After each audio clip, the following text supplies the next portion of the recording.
श्रीचैतन्यमनोभीष्टं स्थापितं येन भूतले स्वयं रूप कदा मह्यं ददाति शुभदान्तिकम् वन्देऽहं श्रीगुरु श्रीयुतपदकमलं श्रीगुरून् वैष्णवांश्च श्रीरूपं साग्रजातं सहगण रघुनाथान्वितं तं सजीवम् साद्वैतं सावधूतं परिजनसहितं कृष्ण चैतन्यदेवं श्रीराधा कृष्णपादान् सहगण ललिता श्रीविशाखान्वितांश्च हे कृष्ण करुणा सिंधु दीनबंधु जगत्पते गोपेश गोपिका कांत राधा कांत नमस्ते तप्त कांचन गौरांगी राधे वृंदावनेश्वरी वृषभानुसुते देवी प्रणमामि हरिप्रिये अंशाकल्पतरुभ्यश्च कृपा सिन्धुभ्येव च पतितानां पावनेभ्यो वैष्णवेभ्यो नमो नमः। जय श्री कृष्ण चैतन्य प्रभु नित्यानंद श्री अद्वैत गदाधर श्रीवासादि गौर भक्तवृंद हरे कृष्णा कृष्ण कृष्ण हरे हरे हरे राम राम राम हरे हरे।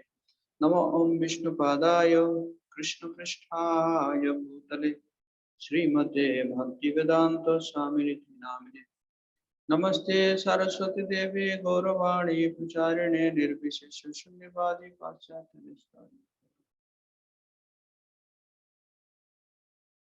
लोकं करोति वाचालं भङ्गं लङ्घयति गिरिं यत्कृपातमहं वन्दे श्रीगुरुदेवतां श्रीचैतन्येश्वरं परमानन्दमाधवं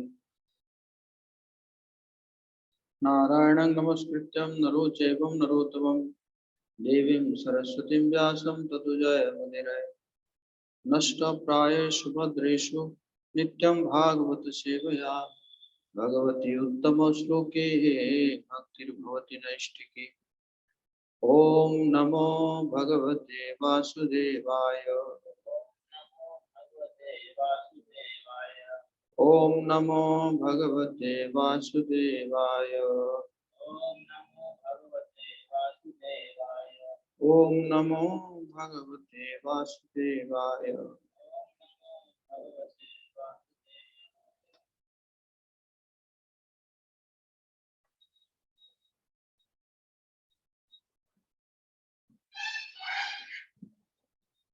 हरे कृष्ण। सभी भक्तों का हार्दिक स्वागत है। इसे इको कम कर देना, इको कम कर।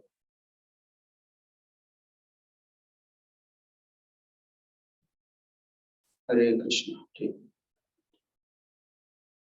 श्रीमद् भागवतम सुबह प्रातःकालीन कक्षा में सभी भक्तों का हार्दिक स्वागत है। तो हम श्रीमद् भागवतम पढ़ रहे हैं, पहला स्कंद का 13वां अध्याय, श्लोक संख्या 30 है।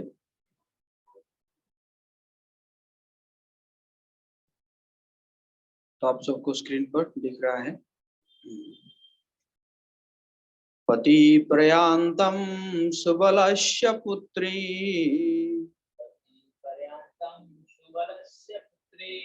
पतिव्रता चानुजगाम साध्वी हिमालयं न्यस्तदण्ड प्रहर्षम्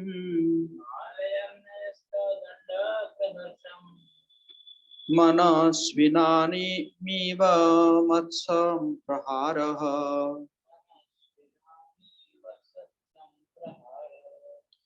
पतिं प्रयान्तं सुबलस्य पुत्री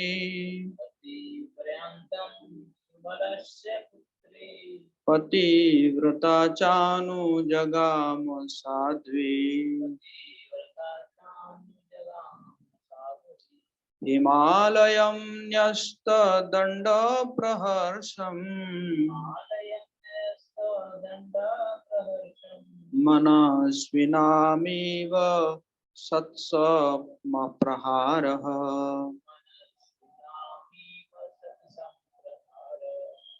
पतिं प्रयान्तं सुबलस्य पुत्री पतिव्रता चानुजगाम साध्वी हिमालयं न्यस्तदण्ड प्रहर्षम् मनस्विनामीव सत्सम्प्रहारः। कोई बढ़िया आदमी। पतिं प्रयान्तं सुबलस्य पुत्रीं पतिव्रता चानुजगाम साध्वी हिमालयं न्यस्तदण्डप्रहर्षम् मनस्विनामीव सत्सम्प्रहारः।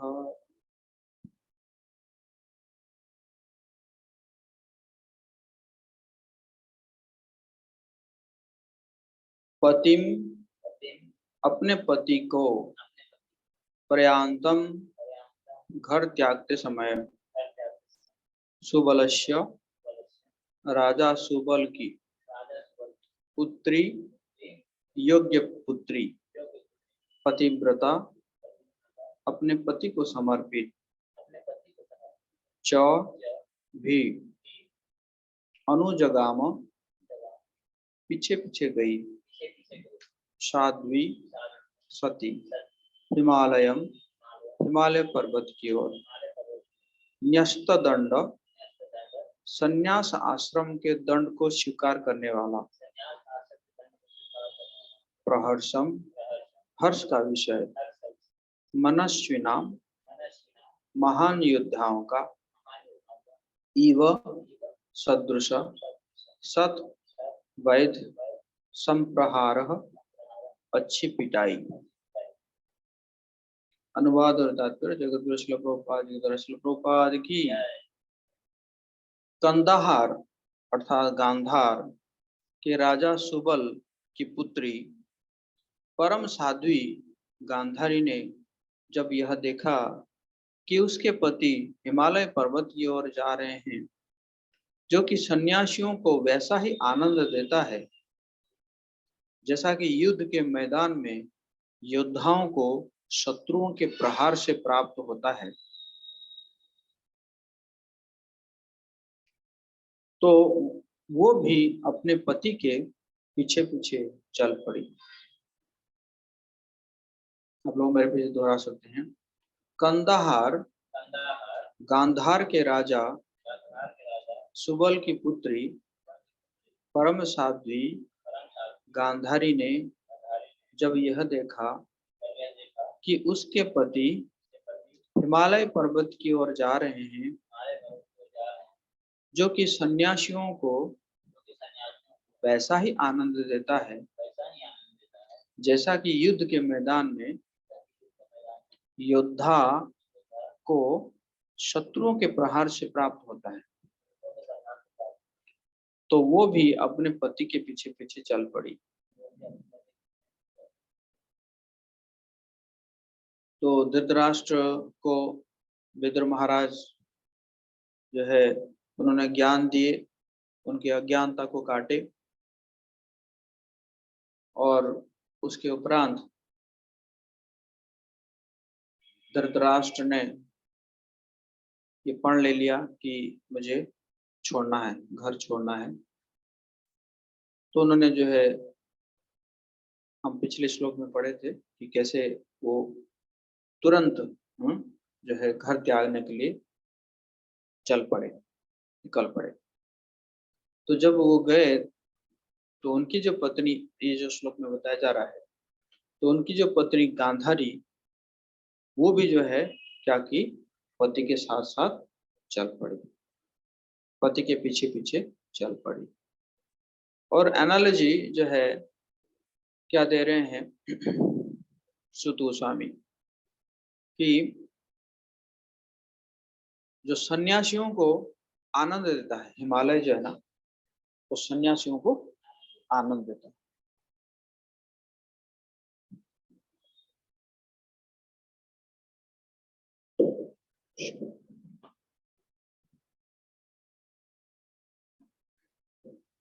सन्यासियों को जो है आनंद देता है हिमालय है। क्यों? क्योंकि पूरा सत्वगुणी माहौल है, कोई नॉइज नहीं है, कोई पॉल्यूशन नहीं है कि नहीं। आराम से बैठो और बैठ के भगवान जी का नाम लो, भगवान जी का स्मरण करो, है कि नहीं। यहाँ पे तो बड़ा विघ्न है, कुछ भी करते करते कई प्रकार के डिस्ट्रैक्शन आ जाता है कि नहीं। कुछ सेवाएं आ जाती है, कोई कॉल आ जाता है, लाइट कट गया, बहुत प्रकार के डिस्ट्रैक्शन है कि नहीं। पिछले साल मैं गया था हिमालय में नहीं, वो खिरसू, खिरसू एक जगह गया था मैं, वहां से हिमालय दिख रहा था।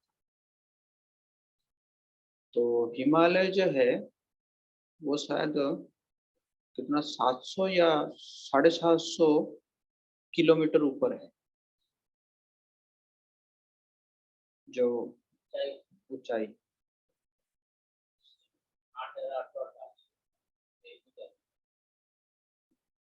मीटर, मीटर या किलोमीटर, जो भी है। मैं 2500 पर था, मैं 2500 पर था, तो वहां से हिमालय दिख रहा था। तो उसके ऊपर मान के चलो और 5000 ज्यादा था हिमालय। तो बहुत बहुत अच्छा है ना, माहौल था वहां पे, बहुत सुंदर माहौल। तो कह रहे हैं कि और योद्धा भी जब शत्रुओं को प्रहार करते हैं उनको भी आनंद मिलता है। तो उसी प्रकार जो हाँ, जो सन्यासी को उसी प्रकार आनंद मिलता है जैसे योद्धा जो है शत्रु को प्रहार करने से उनको जो आनंद मिलता है। तो वो जो हिमालय है, उस हिमालय की ओर जब उनके पति, गांधारी के पति चल पड़े, तो ये भी जो है उनके पीछे पीछे चल पड़े। तो हम तात्पर्य देखेंगे श्रील प्रभुपाद जी क्या बता रहे हैं हम लोगों को आज। श्रील प्रभुपाद की कहीं पे हाँ, ऐसे शायद अमरेंद्र प्रभु बोल रहे थे कि तात्पर्य को ऐसे पढ़ना चाहिए कि तात्पर्य के ऊपर ऐसा लिखा होगा, है ना। जैसे प्रभुपाद जी लेटर लिखते थे ना पहले, प्रभुपाद जी लगभग 10,000 लेटर लिखते थे उनके शिष्यों को।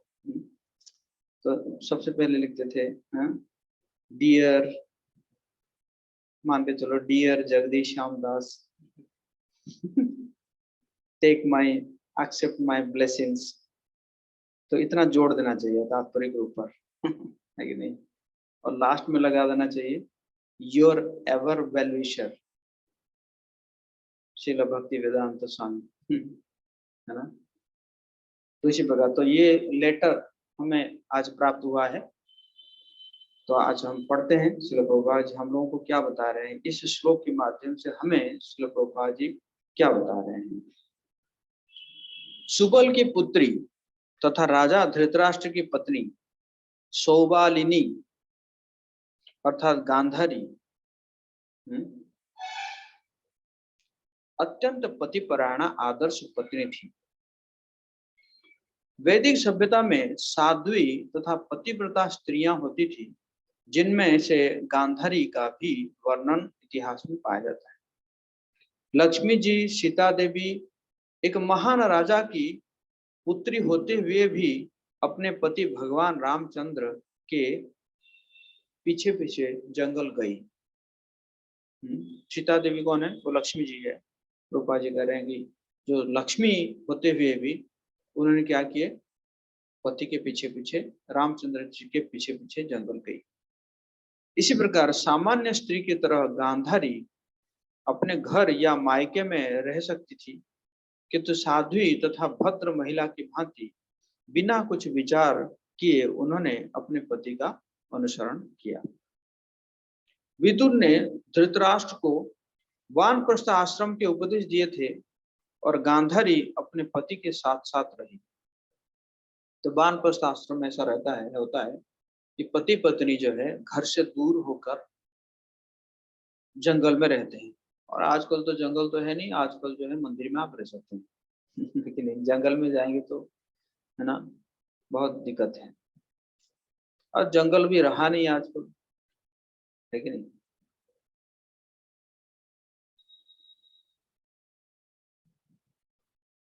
जंगल में आप देखेंगे इस साइड आप आएंगे, ट्रेन में आएंगे तो देखेंगे जंग कहीं ना कहीं आग लग रहा होगा जंगल में।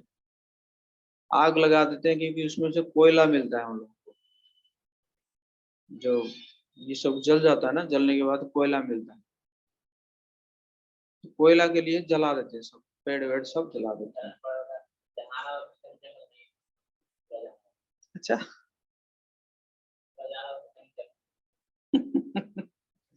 बना देंगे वृंदावन, बना देंगे वहां पे, क्या वन बना देंगे वृंदावन।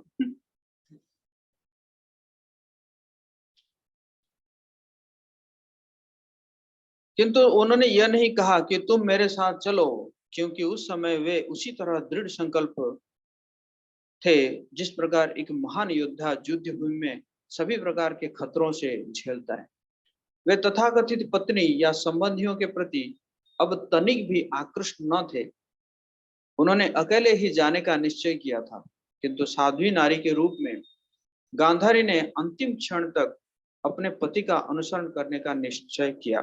तो राजा धृतराष्ट्र जो है, उन्होंने ये नहीं कहा कि क्या तुम मेरे साथ चलोगी, थोड़ा मुझे देखभाल करोगी, है कि नहीं, ये सब कुछ नहीं। वो दृढ़ संकल्प थे कि अब तो छोड़ना ही छोड़ना है।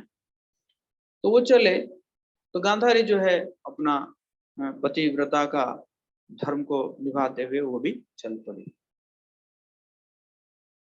महाराज धृतराष्ट्र ने वानप्रस्थ आश्रम स्वीकार कर लिया। इस अवस्था में स्त्री को स्वेच्छा से सेविका के रूप में साथ में रहने की अनुमति है, लेकिन संन्यास आश्रम में कोई भी पत्नी अपने पूर्व पति के साथ नहीं रह सकती। नागरिकता की दृष्टि से इसका मतलब क्या है? अगर कोई संन्यास ले लेता है तो पत्नी भी नहीं कह सकती कि ये मेरे पति है। है ना? तो इसलिए प्रभुपाद जी लिखे हैं, पत्नी अपने पूर्व पति के साथ। तो पूर्व पति जो कि संन्यास ले लिए हैं, तो उनके साथ नहीं रह सकती। नागरिकता की दृष्टि से सन्यासी मृत मनुष्य समझा जाता है। अतएव उसकी स्त्री अपने पूर्व पति से किसी प्रकार का संबंध न रखने के कारण विधवा हो जाती है।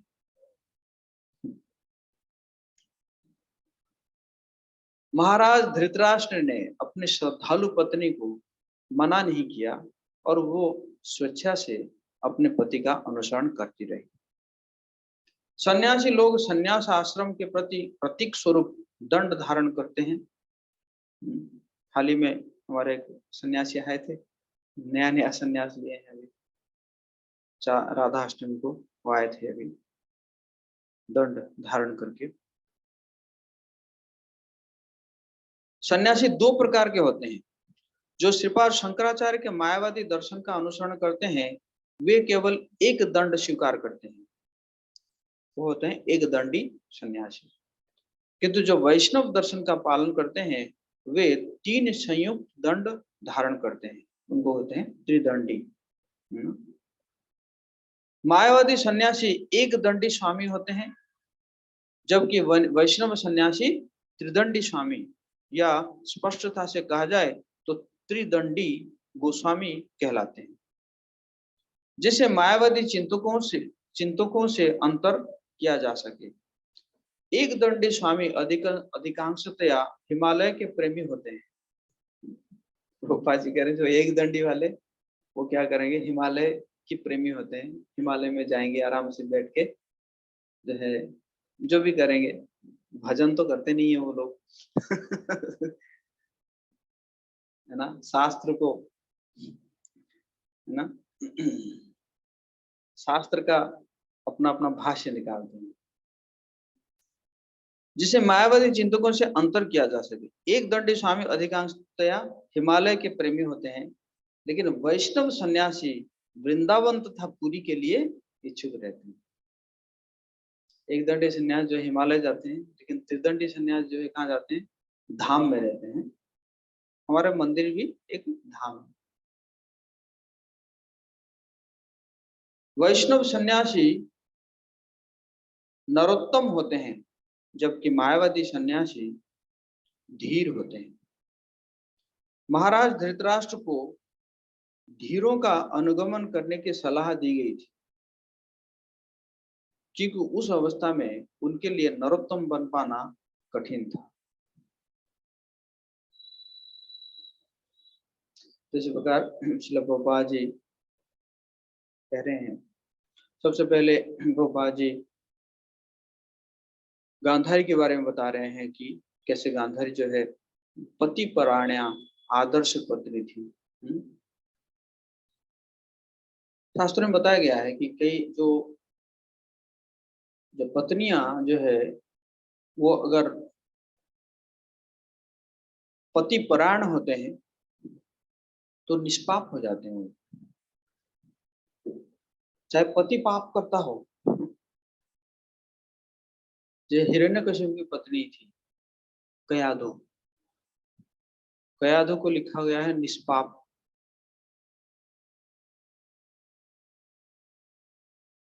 हिरण्यकशिपु जो कि इतना बड़ा अपराधी है? उसकी पत्नी को क्या कहा जा रहा है? निष्पाप। क्यों? पति परायण। ऐसे आप देखें मंदोदरी है ना, वो भी सती पत्नी में आती। तो ये पूर्व काल में ऐसा था, ऐसा ट्रेंडिंग था, पति परायण है ना। तो प्रभुपाद जी कह रहे हैं गांधारी भी जो है उस लिस्ट में है।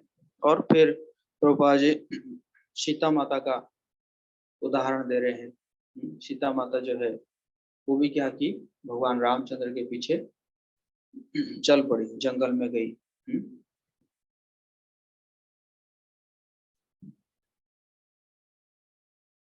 तो मतलब ऑप्शन रहता है, ऑप्शन था सीता माता के पास या गांधारी के पास, ऐसा नहीं कि ऑप्शन था ही नहीं, ऑप्शन था है? अपने घर में रहने के लिए या मायके में रहने के लिए उनके पास ऑप्शन था, लेकिन फिर भी वो लोग क्या किए, जो है पति के पीछे चल पड़े, ये जानते हुए भी कि बहुत कष्ट होगा जंगल में। क्या है आजकल देखो, आप देखोगे कई लोग हमारे मंदिर में आते हैं, गेस्ट लोग आते हैं, थोड़ा सा अगर टॉयलेट में कुछ अगर दिख गया उनको तो छोड़ के चले जाते हैं। समझ गए ना? तो देखा जाए तो जंगल अगर जाएगा कोई, अगर मतलब अगर कोई गांधारी जा रही है या सीता माता जा रही है, थोड़ी अपना बैग वैग लगेज वगैरह लेके चलो, दो चार साड़ी जो है पैक कर लेते हैं कि नहीं। साड़ियाँ पैक कर लेते हैं, वहां पे वॉशरूम होगा कि नहीं होगा। मेरा मेरे एक रिलेटिव है जो मतलब मेरी सिस्टर ही लगती है, वो मतलब इतना ज्यादा क्लेanलीनेस के प्रति वो है, मतलब सेंसिटिव है वो अपने साथ फिनाइल भी लेके चलती है। ट्रेन में क्या करेगी, पहले फिनाइल डालेगी फिर इसको यूज करेगी। समझ गए ना? तो ये सब है। ये सब भी क्या है, अटैचमेंट है कि नहीं।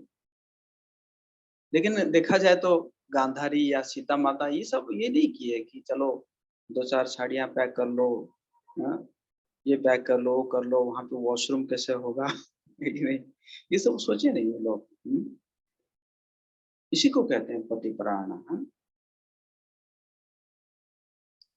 और और ये भी नहीं कि धृतराष्ट्र या जो क्या बोलते हैं भगवान राम जो है वो बोले थे कि चलो आप लोग मेरे साथ चलो, तो मेरे साथ चलो, ऐसे बोले भी नहीं थे।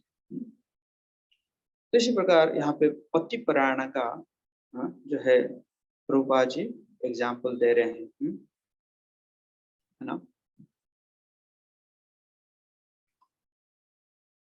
और धृतराष्ट्र जो है वो पूरा दृढ़ संकल्प थे, क्योंकि उनको ज्ञान मिल गया था। विदुर ने उनकी अज्ञानता को पूरा काट डाला था, उनके बंधन को काट डाले थे, कटिंग द नट। लेकिन जो आसक्ति का बंधन है उसको काट डाले थे। है ना। तो इसलिए वो क्या हो गए थे, दृढ़ संकल्प हो गए थे। जिस प्रकार अजामिल जो है, अजामिल, हाँ, जब सुना विष्णु दूतों के मुख से, उसने सुना कि भगवान के नाम का क्या महात्म्य है। यमदूत, बस विष्णु ने कहा कि तुम्हारी हिम्मत कैसी हुई इसको बांधने की यमपाश से। बोले अरे ये सबसे बड़ा पापी है, आपको पता है कि क्या क्या पाप किया है। तो बोलिए, विष्णु तो बोले बोलिए। फिर कहने लगे कि ये जो है अपना पतिव्रता पत्नी को त्याग दिया, इसने अपने माता पिता को त्याग दिया, इसने वेश्या के गर्भ से जो है इसने जो संतान उत्पन्न किए,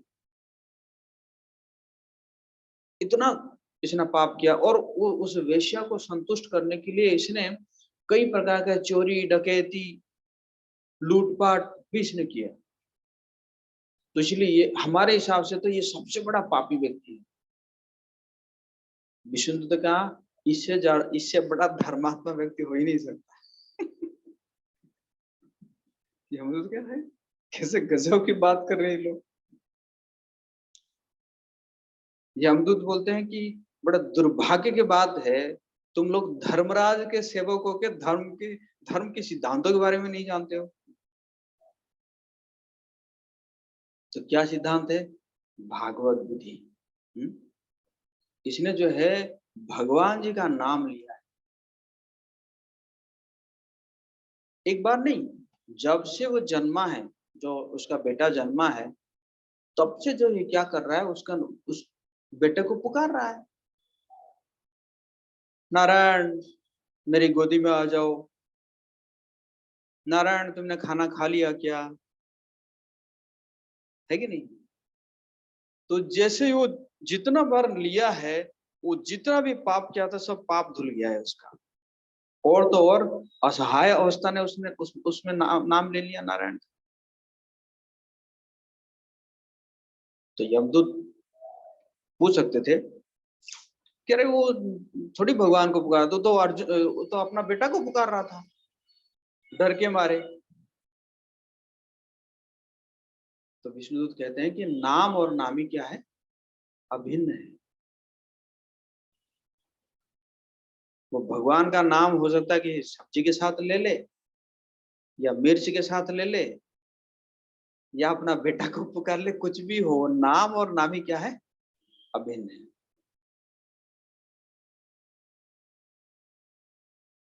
इसलिए ये सबसे बड़ा धर्मात्मा है, इसको आप लेके नहीं जा सकते। धमकाए मतलब गंभीर वाणी है। विष्णुदूतों का जो वाणी था वो क्या था, जैसे गंभीर, जैसे गर्जन करता है ना, वो बादल जैसे गर्जन करता है, ऐसे गंभीर वाणी। तो डर गए यमदूत, कहते कि ज्यादा आग्रह करेंगे पिटाई हो जाएगी। जल्दी चलो हमारे यमराज जी के पास चलो, है कि नहीं। तो वहां पे जो अजामिल जब ये सब को सुनता है, ये सब मतलब वो सोचता है कि मैं कितना बड़ा पापी था, कितना बड़ा पापी था, क्या पाप मैंने नहीं किया, ब्राह्मण कुल में जन्म होकर मैंने क्या पाप नहीं किया। और मैंने ये अलक्ष्य में मुझे पता भी नहीं था, वो अपना बेटा को पुकारते पुकारते पुकारते पुकारते मैं सारा पाप से मेरा धुल गया, है ना। तो अगर इतने से इतना, इसको कहते हैं इतने से इतना, तो इतने से कितना, इसको बोलते हैं कैमूर्त न्याय, है ना। तो अजामिल सोच रहा है मैं अगर ऐसे अनजाने में लेते लेते अगर बच गया, तो जानबूझकर प्रेम पूर्वक फीलिंग से लूंगा तो क्या होगा मेरा। हालांकि वो कुछ कहना चाहता था, जब यमदूत चले गए और विष्णुदूत थे, तो कुछ कहना चाहता था, विष्णुदूत को कुछ बोलना चाहता, थैंक यू सो मच, आपने मुझे बचा लिया, है कि नहीं, thank you for your kind blessings, ये सब कहना चाहता था। लेकिन विष्णुदूत है, तुरंत विष्णुदूत भी वहां पे छुमंतर हो गए। लेकिन उसने उसने उसको रिकॉल किया चीजों को, कहता अरे बाप रे बाप, हैं, मुझे तो बचा लिया आज, अब मुझे दोबारा नहीं जाना है गंदगी में, है कि नहीं? दोबारा वो मल में नहीं जाना है। तुरंत उठा, ना ना वो अपना बेटा को देखा, ना अपनी वो पत्नी को देखा, किसी को नहीं देखा, तुरंत वहीं से उठा और दृढ़ संकल्प होकर वो कहाँ चला गया? हरिद्वार में चला गया। और हरिद्वार में जाके लगभग 15 साल उसने भगवान का नाम का जप किया, प्रेम पूर्वक, क्योंकि सुन लिया था ना उसने, विष्णु दूतों के मुख से सुना है, तो है कि नहीं, नाम की महिमा। तो जिस प्रकार विष्णुदूत भी क्या किए, उसके अज्ञानता को दूर कर दिए, काट डाले उसका उसका नट को, उसी प्रकार यहाँ पे विदुर जी भी क्या किए, काट डाले इसको, धृतराष्ट्र की अज्ञानता को। तो धृतराष्ट्र भी जो है दृढ़ संकल्प होके निकल चले। तो इसमें प्रभुपाद जी थोड़ा बता रहे हैं कि वानप्रस्थ आश्रम के बारे में बता रहे हैं कि जो है ना, जो कैसे वानप्रस्थ आश्रम में कैसा होता है, जो धृतराष्ट्र को वानप्रस्थ आश्रम के लिए ही प्रेरित किया था विदुर ने। वानप्रस्थ आश्रम में क्या होता है कि पत्नी के साथ रह सकता है, लेकिन संन्यास आश्रम में प्रभुपाद जी कह रहे हैं नहीं रह सकता। संन्यास में भी प्रभुपाद जी कह रहे हैं 2 प्रकार के संन्यास है, एक वैष्णव संन्यास और एक जो है मायावादी संन्यास। तो मायावादी संन्यास जो है एक दंड जो है वो धारण करते हैं, वैष्णव संन्यास जो है वो त्रिदंड धारण करते हैं।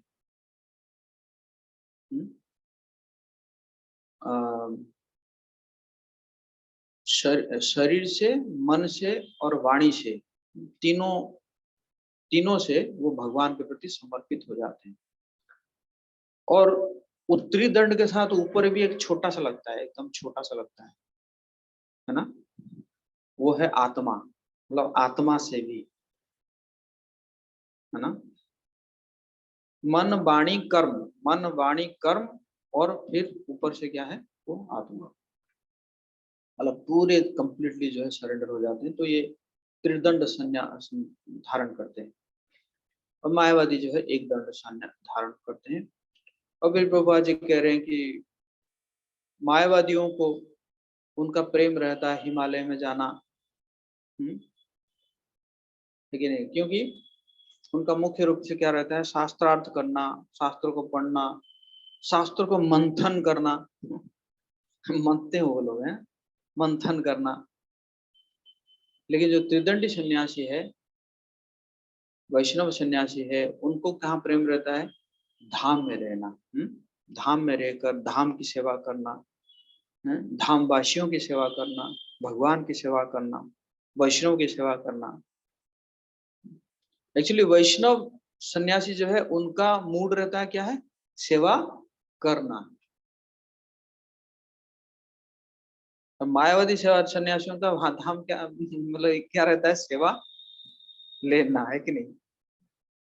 क्योंकि वो तो समझे कि हम तो हो गए, हम तो अब हो ही गए नारायण, है कि नहीं? तो इसी प्रकार रहता है ना। तो फिर वही रूपा जी कह रहे हैं कि हाँ, तो इसी प्रकार सन्यासी जो है, हाँ, फिर रूपा जी एक चीज और बता रहे हैं कि जब एक व्यक्ति सन्यास ले लेता है तो उसकी पत्नी जो है विधवा हो जाती है, क्योंकि सन्यासी को भौतिक रूप से मृत समझा जाता है, कि भौतिक रूप से ये शरीर जो है वो मृत हो गया, इसलिए हाँ, जो है उसकी पत्नी जो है विधवा हो जाती है। इसी कारण भी जो सन्यासियों का जो शरीर है ना, उनको उसको जलाया नहीं जाता है, हाँ, उनको बहुत प्रेम से आरती किया जाता है। मायापुर में तो मैं गजब देखता हूँ, सन्यासियों को मंदिर टेम्पल हॉल में लेके जाते हैं, भगवान जी का दर्शन कराते हैं, उनका जो जो शरीर को टेम्पल हॉल में भगवान जी का दर्शन करते हैं, कराते हैं टेम्पल हॉल में लेकर, है ना। क्योंकि उसको सन्यासियों का शरीर को जो है भौतिक नहीं मानना चाहिए, है ना?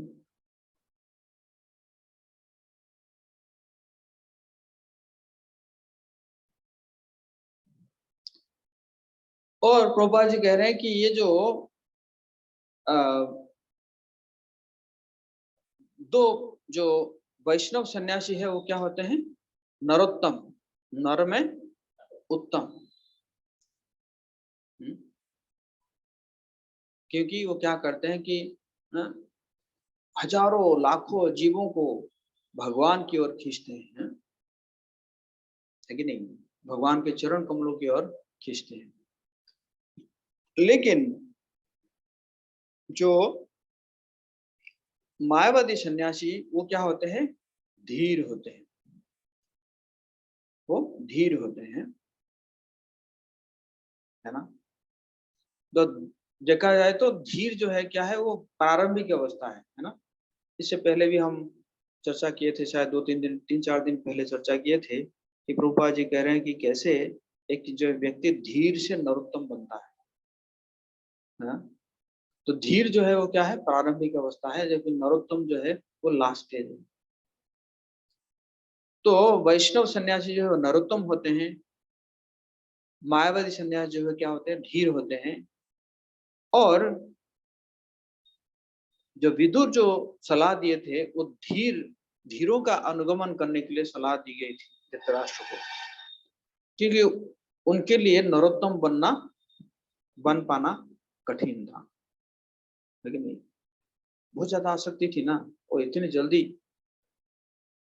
तो बहुत कम समय था, इसलिए उनको क्या किया है, धीरों का अनुगमन करने के लिए सलाह दी गई थी, है ना।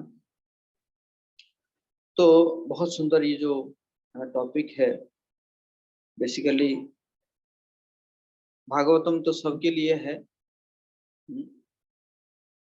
लेकिन बेसिकली गृहस्थ लोगों को इसको बार बार पढ़ना चाहिए, ठीक है नहीं, पढ़ेंगे तभी तो, हाँ, श्रीमद् भागवतम की कृपा से, वैष्णव की कृपा से, श्रील प्रभुपाद जी की कृपा से तो बंधन जो है कम होगा, आसक्ति कम होगी, है ना।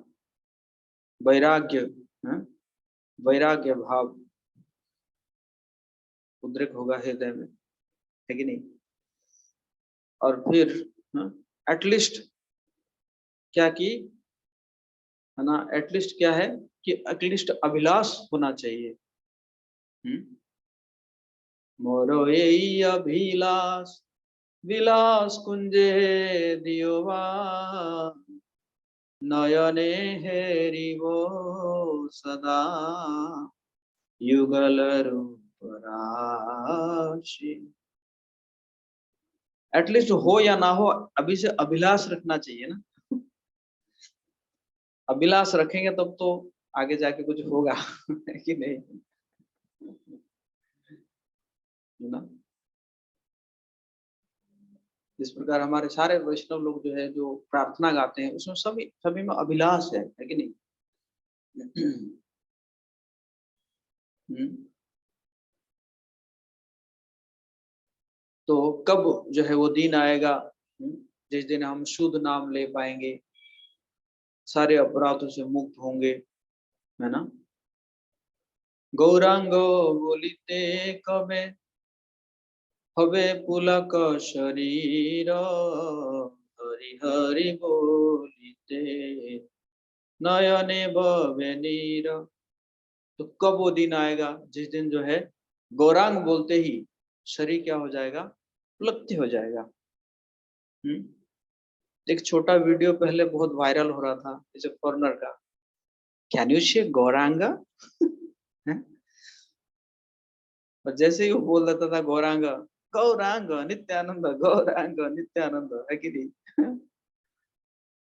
ऐसा लग रहा है कि उनका जो शरीर जो है पुलकित हो रहा था गौरांग को बोलते ही, है कि नहीं। तो इसी प्रकार कब वो दिन आएगा जब जो है गौरांग बोलते ही हमारा शरीर पुलकित हो उठेगा। हरि हरि, हरि हरि बोलते ही नयन बवे नीर, नयन से जो है जल निकलेगा, अश्रु निकलेगी। और आर कबे निताई चांदेर करुणा हईबे, संसार वासना मोर कबे तुच्छ हवे। कब वो दिन आएगा, नित्यानंद प्रभु की कृपा से संसार वासना जो है क्या हो जाएगा, तुच्छ हो जाएगा। तो कहने का मतलब है ये सब अभिलाष जो है किनके, वैष्णव लोग जो हम सिखाते हैं, इसी प्रकार हमारे अंदर भी ये अभिलाष होना चाहिए, है कि नहीं। तो इसी प्रकार ये जो भागवतम की श्लोक से हमें भी, हमारे भी ये सब को पढ़ने से हमारे अंदर भी एक अभिलाष होगा, है कि नहीं। नहीं तो अगर भौतिकवादी संघ के संग करते हैं, ये फिल्म वगैरह देखते हैं, तो वहां पे भी एक अभिलाष होता है कि नहीं। वहां पे भौतिक अभिलाष बढ़ जाता है। बट वैष्णव संघ से, श्रीमद् भागवतम के संग से हमारे अंदर ये अभिलाष आता है। कैसे हम ये आसक्ति से हम छूटे, आसक्ति से दूर होकर कैसे भगवान के चरणों में मन लगे, है कि नहीं। तो एटलीस्ट ये अभिलाष रखने के लिए तो क्या करना चाहिए, श्रीमद् भागवतम का ये सब टॉपिक को पढ़ना चाहिए। हमारे अंदर इतना शक्ति नहीं है, बट भागवत की शक्ति है, श्रीमद् भागवतम की शक्ति है, हमें जो है इन बंधनों से मुक्त करने के लिए, आसक्ति से दूर कराने के लिए, है ना। क्योंकि श्रीमद् भागवतम भी वो कौन है, वो स्वयं भगवान कृष्ण है, स्वयं भगवान कृष्ण है कि नहीं। हरे कृष्णा कृष्णा कृष्णा हरे हरे, हरे राम राम राम हरे हरे। श्रीमद् भागवतम महापुराण की जगत गुरु श्रील प्रभुपाद की जय। गौर सीताराम।